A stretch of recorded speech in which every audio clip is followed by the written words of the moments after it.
My grandson, Liam, grabbed my arm and yanked me hard. Move. Grandpa, that's my chair, he shouted. I stumbled, my bad knee twisting, and I landed hard on the floor.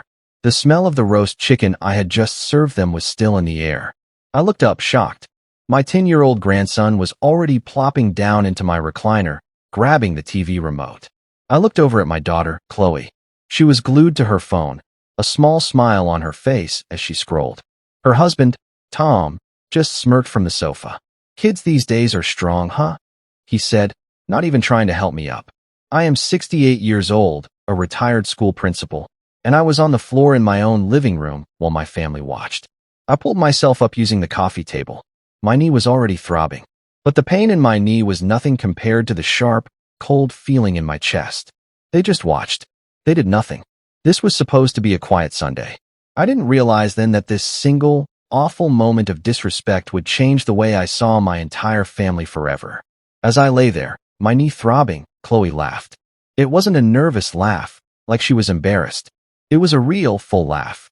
Oh, Liam, you're a handful, she said, still looking at her phone. Tom, her husband, was openly smirking. He really wanted that chair, Walter, Tom said, as if that explained everything. Kid knows what he wants. No one told Liam to get up. No one asked me if I was okay. No one corrected their 10-year-old son for assaulting his grandfather.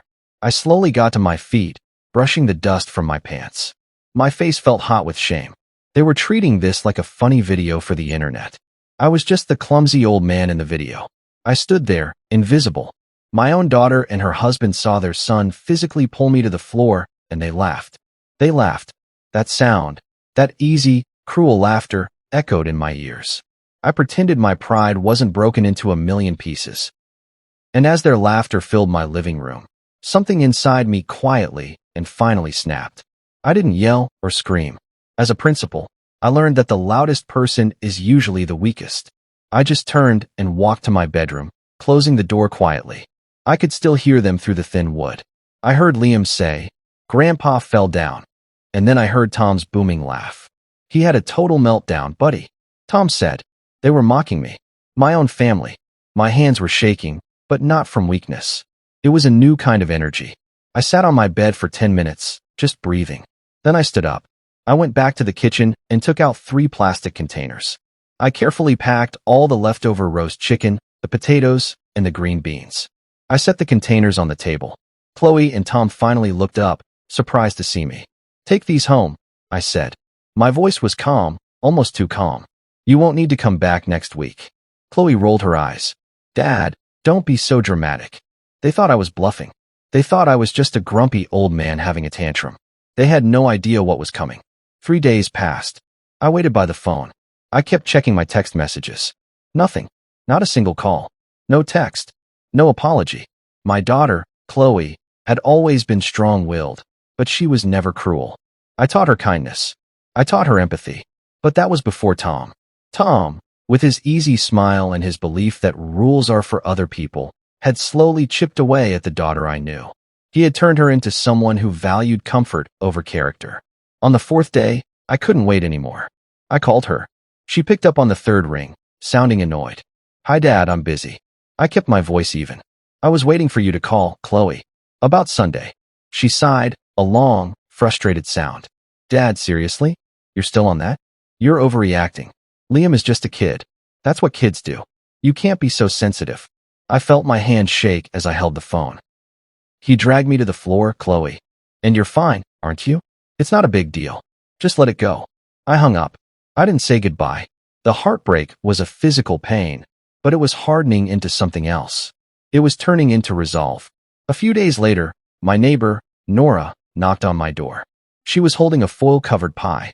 Brought you some apple, Walter, she said, bustling into my kitchen. Nora is a no-nonsense woman in her 70s who sees everything on our street.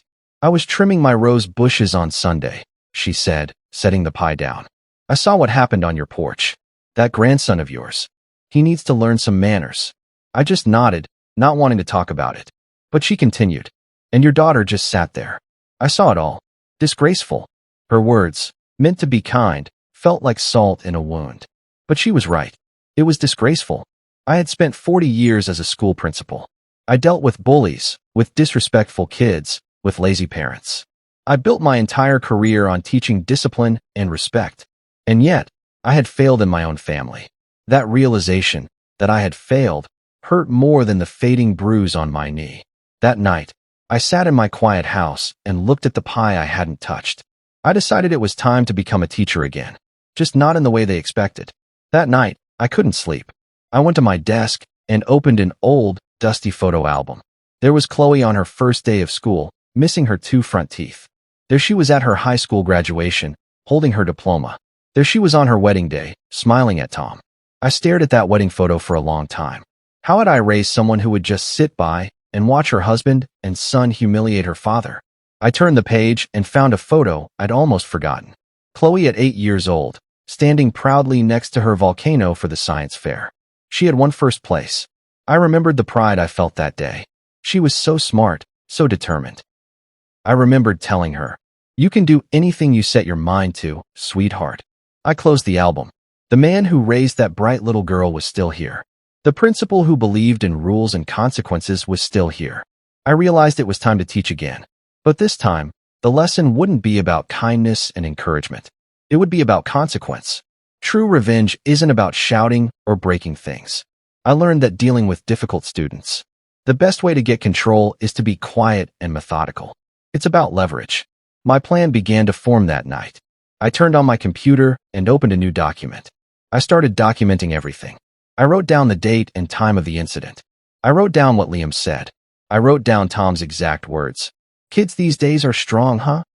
I documented Chloe's laughter. I saved the text messages where she told me I was overreacting. I wasn't out for blood. I didn't want to destroy them. I just wanted them to feel what they made me feel. Invisible, small, and ashamed. I wanted them to understand that actions have real-world consequences. To do that, I needed to hit them where it would sting the most. It wasn't their bank accounts, not yet. It was their reputation. The one thing Tom and Chloe cared about more than anything. The image they showed to the world. And as fate would have it, I knew exactly where to start. My daughter, Chloe, had built her entire career as a real estate agent on her Family First brand. Her billboards were all over town, showing her smiling with Tom and Liam. The perfect, happy family. Her tagline was, "Let my family find your family a home." Tom's HVAC business was small, but he relied heavily on community reviews and word of mouth. In a town this size, reputation is everything. One bad headline, one viral story about how they really treated their family could unravel everything they had built. I didn't want to destroy their livelihoods. That's what I kept telling myself. But I needed a wake-up call so loud they couldn't possibly ignore it. I wanted them to feel the panic of losing control. I wanted them to remember what respect meant. So, I started writing. I didn't write an angry rant. I wrote a story. My story. I wrote about a retired man who loved his family, who cooked them Sunday dinner, and who was pulled from his own chair by his grandson while his daughter laughed. The words I wrote that night would soon light a fire I couldn't put out. I wrote a heartfelt open letter. I didn't use their names. I just titled it, "A Letter to My Family."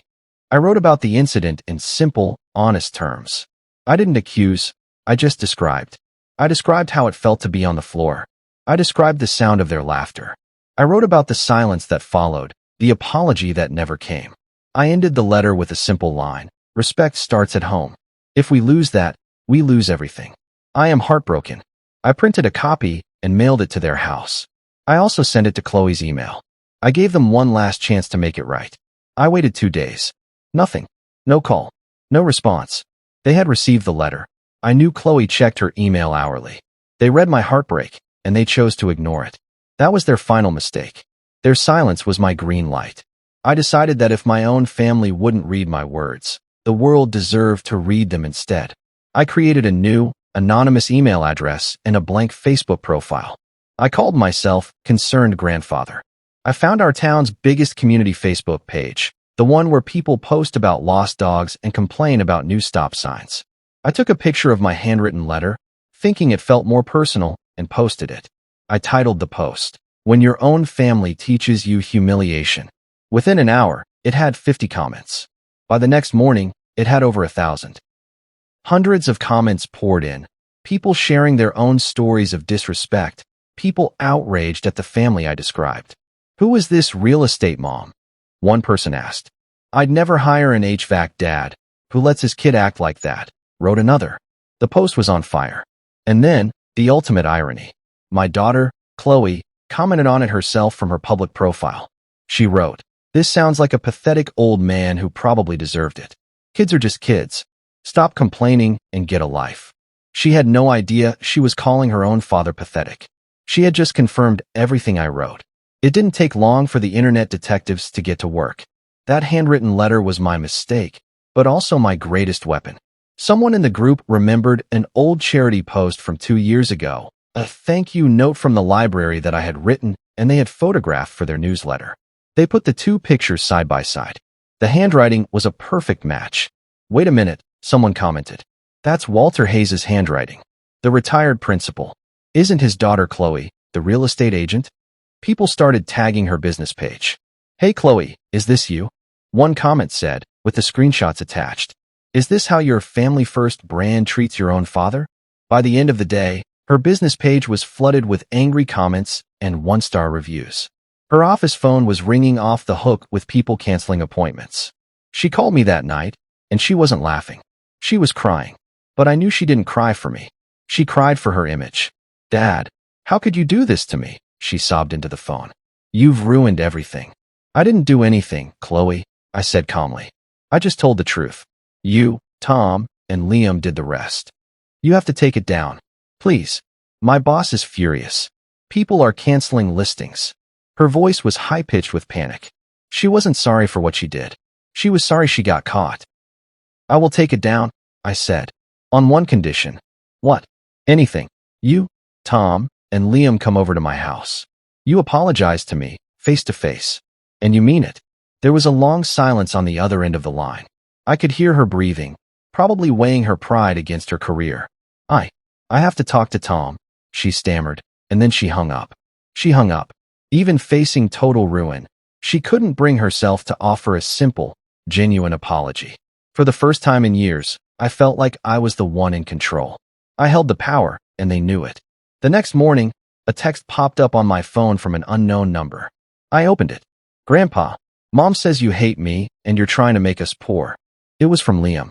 He must have gotten my number from his mother's phone. That one line cut deeper than I expected. I didn't hate Liam. He was a 10-year-old boy. I hated what his parents were teaching him, or rather, what they weren't teaching him. I sat for a long time before replying. I don't hate you, Liam. I love you, but I hate what you did. You need to learn what respect means. I didn't expect a reply, but a few minutes later, one came. What's respect? That simple, honest question made me pause. He genuinely didn't know. His parents had never taught him. My anger at Chloe and Tom deepened, but my feelings about Liam softened. He wasn't the enemy. He was a student in a home with no teachers. I realized this story wasn't just about revenge anymore. It was about saving my grandson. That weekend, I heard a loud pounding on my door. It wasn't a knock, it was a threat. I opened it to find Tom standing on my porch. He was alone, and he looked furious. You need to stop this, Walter, he growled. You're ruining our family's name. You're ruining my business. I'm not doing anything, Tom, I said, standing my ground. I just told the truth. The community is doing the rest. It's slander. I could sue you. It's only slander if it's not true.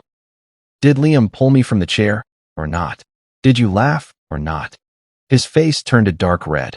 He didn't come to apologize. He came to threaten. You're an old man who needs to be taught a lesson, he said, taking a step toward me.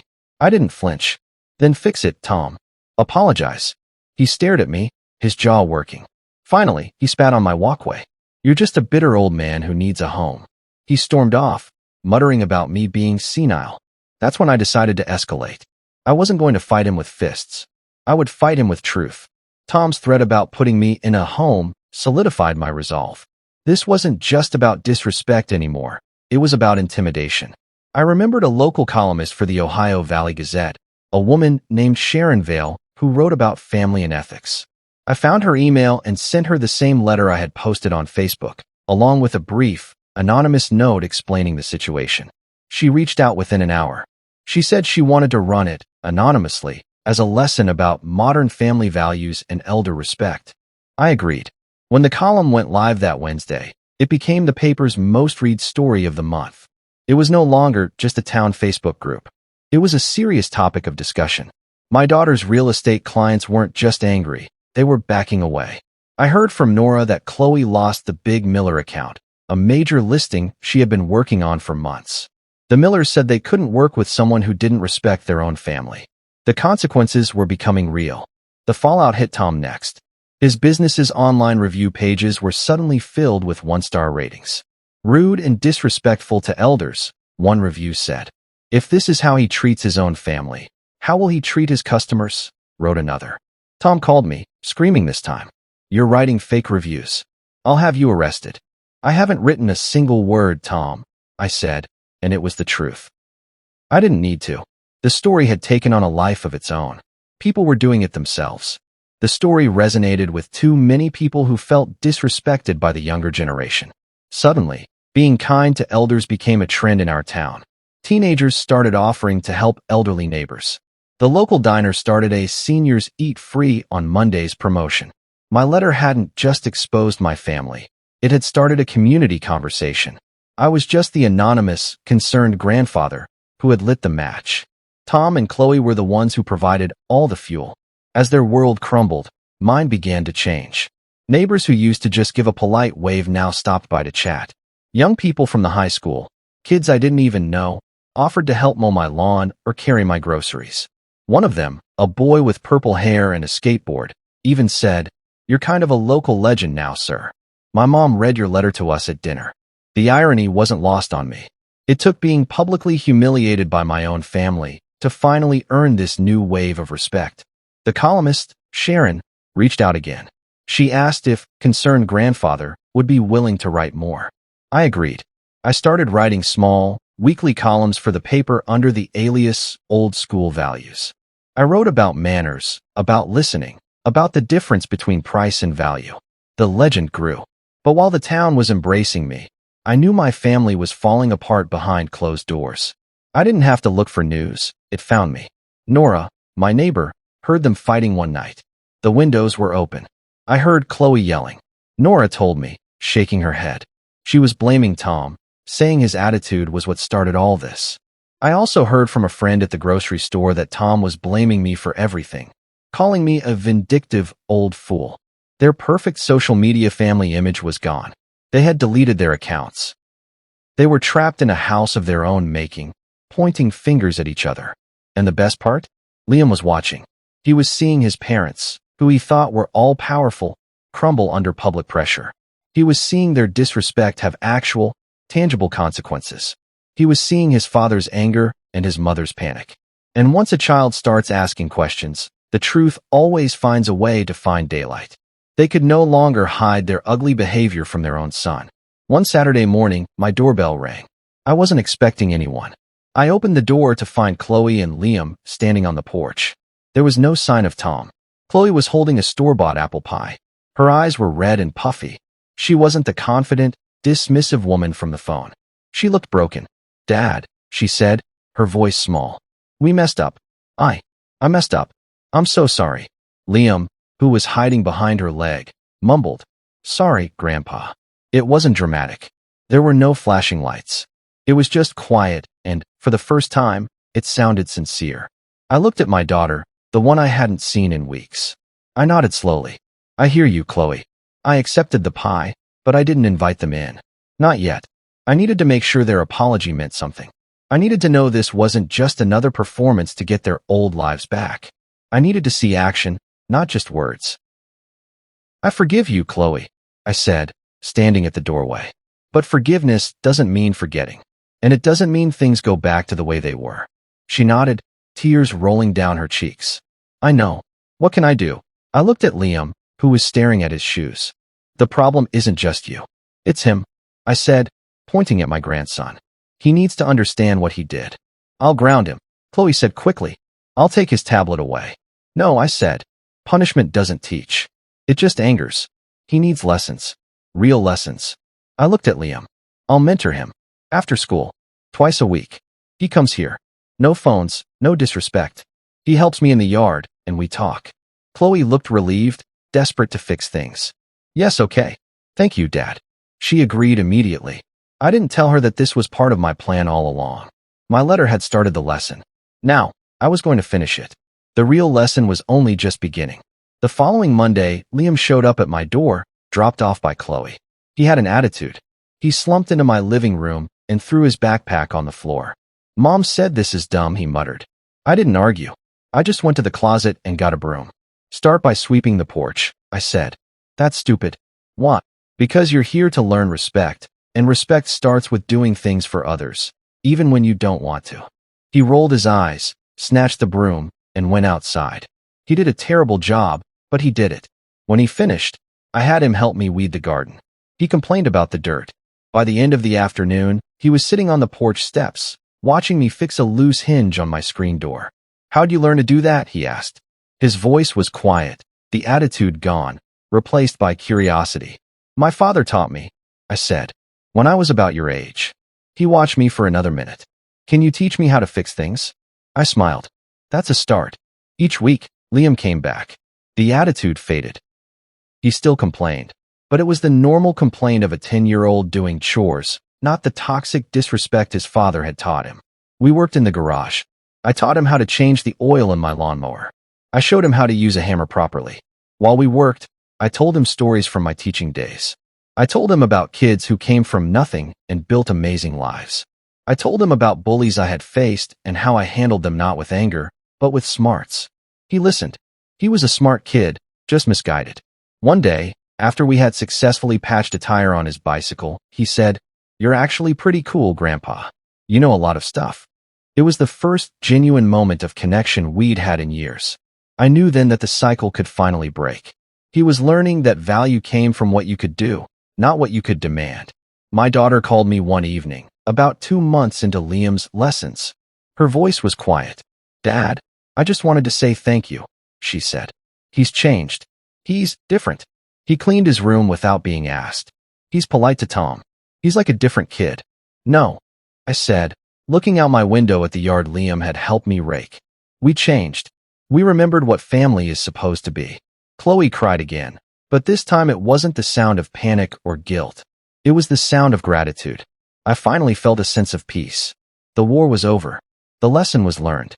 My columns as old-school values had tapered off, and the town had moved on to other things.